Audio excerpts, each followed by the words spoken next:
Gaaffii kee deebisi.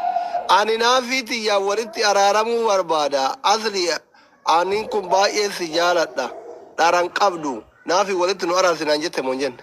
Yes, rakkoon qabu ati gaafii kiyya ane na No, jette moo hin jenne? Jette moo hin jenne? Jetteemi? Yes, jedhee jira. Okay.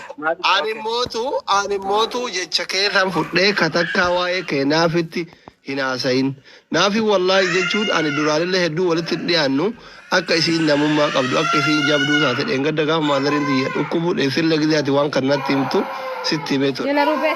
Rakkoo tiyya itti dafide bilbilaa fi ture dubbisaa ture haadha tiyya naa yaachisaa turte gaafataa turte.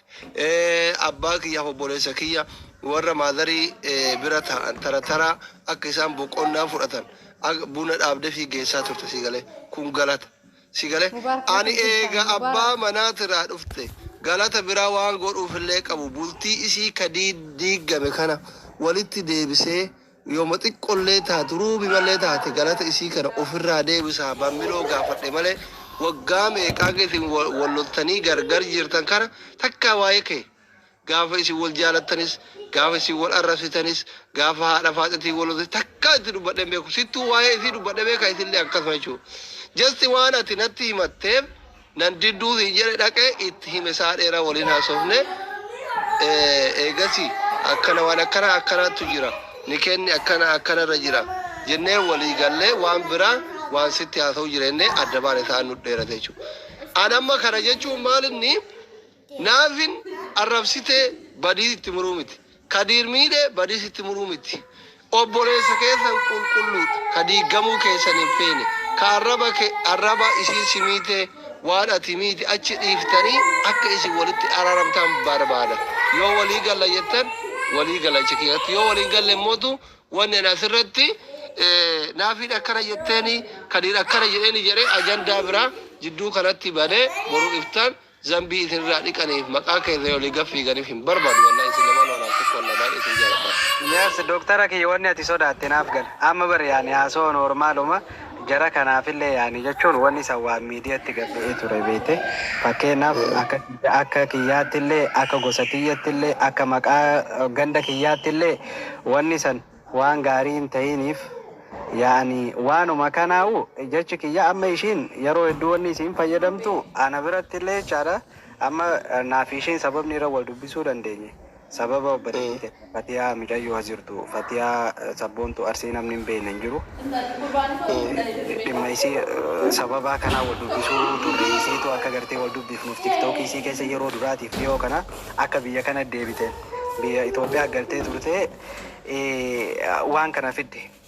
Anna yeroo kana isiin amma ani waan kana agartee hin jenne ka jettuun dhuftee miree kanaafu hawaasni kuni jecha kana eessaa fide kanaaf hawaasni kuni ummanni warri giriisaa kuni jecha kana eessaa fide ka jedhu baruu barbaada malee nama yaani namurii isitti naamurii miti yookaan namurii yookaan naafitti murii mi asli kijala hawaasni jechi gurra hawaasaa seeree kun eessaa dhufe yaaduma juusan baruu barbaade afaan isirra sigalee. Ati jecha namaa kana maal irraa goota jaartii ta'e araarfatte warra waan akkasii olii ga'oofu jaartii ta'e kiisiin gilla garaa gubuu qabda malee ummata duratti maa akkana naan jette kwanitti alagaa taatee dhiifama gaafachiisu yuun sirrii miti wallaahi kadiira wallaahi isa dhugaa rabbisitti himaa. Lakki.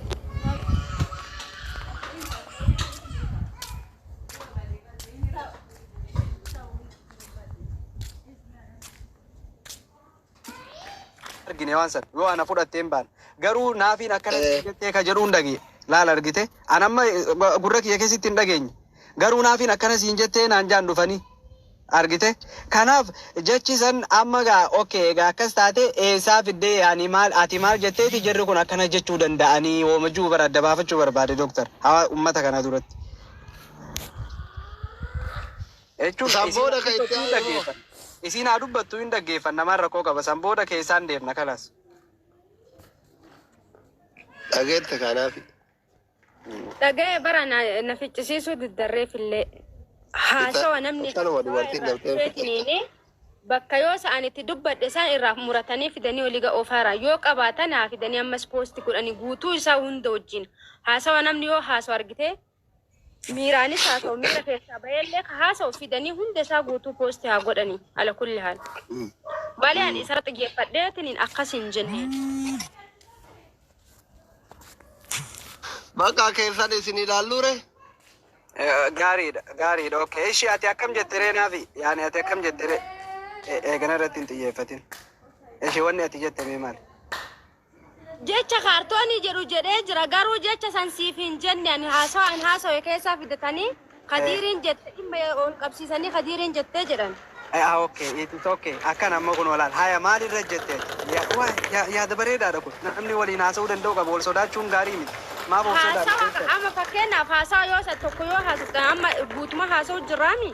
Haasawa amma fakkeenyaaf asliin kaleessa yogguu haasa'u fakkeenyaaf fudhannu haasawa dheeraa haasawee jaartii tante akkana godhe isiisan keessaa fidatanii olii oofaan turre jecha ijoo keessaa fidaniitiin poosti godhaniif. Guutuu inni jedhe garuu bakka gaarummaa isii dubbate qaba bakka badaa isii dubbate qaba saa walalaa. Isiisan keessaa fidanii poosti godhan sanillee akkasuma fidanii keessaa poosti godhan gabaabumatti. Malee an Kadiir kaartooni jettee barreessite yoo ta'an koottaa dubbadhaa jalatti. Okay, no problem. Tayyibaati jechuun maalirra jechisan jechuu dandeessee jedhee bar maalirra jetti? Ilalaa naafi kan adda nuu baasi kan. Akkam maal Kadiir! Obboleesso! Kadiir! Kadiir! Kaartooni siin jedhee. Kadiir! Kadiir! Kadiiro! Obboleessa kiyyaatti. Jaartiin ta'e yoo feete kaartoonii si haa jettu. Yoo feete homaa ofirraan qabu si haa jettu. Jaartiin